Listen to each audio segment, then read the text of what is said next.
How do you separate, I guess, at least medium-term fundamentals with what we're seeing, the whiplash that we've seen from this headline-driven move?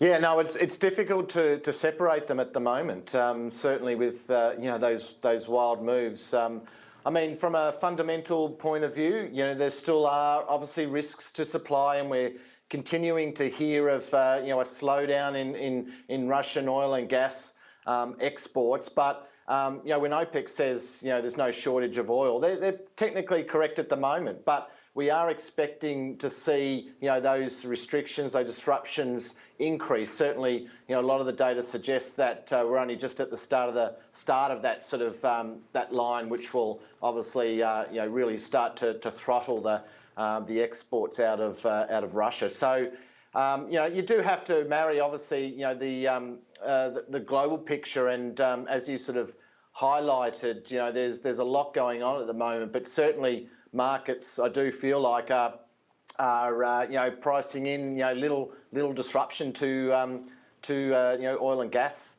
markets at the moment. So if that does peter out, if we do start to see these restrictions come through even greater, then we're obviously going to be in for a pretty big roller coaster ride across many of the commodity markets.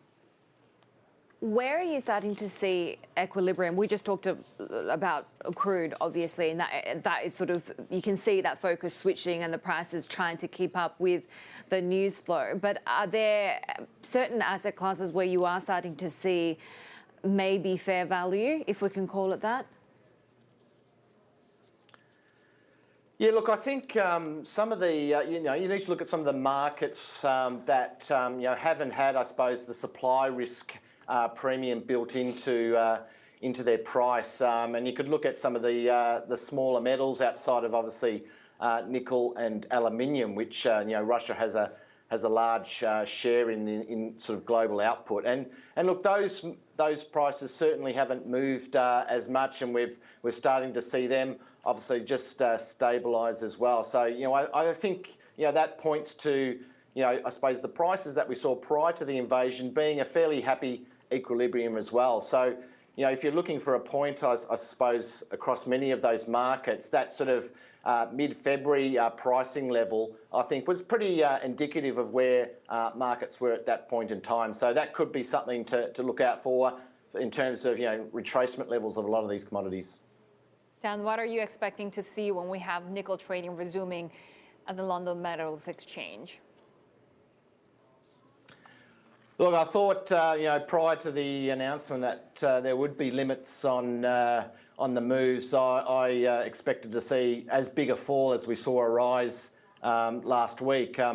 Certainly, pressure is going to be continually on the downside, I suspect, until we find a happy sort of equilibrium between the buyers and sellers. But there's going to be the added complication, I think, of a lot of the investment community being sitting on the sidelines in a sense after, being a bit aggrieved about their trades being cancelled, during that short squeeze. So, that I think will make one of the more volatile metals even more so as this situation continues.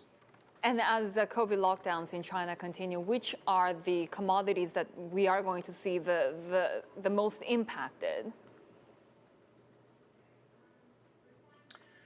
Yeah, look, I think the metals exposed to the construction sector will probably see some sort of downside. I mean, we've already heard of construction activity in several regions, really being impacted, and obviously Shenzhen is an important tech hub as well.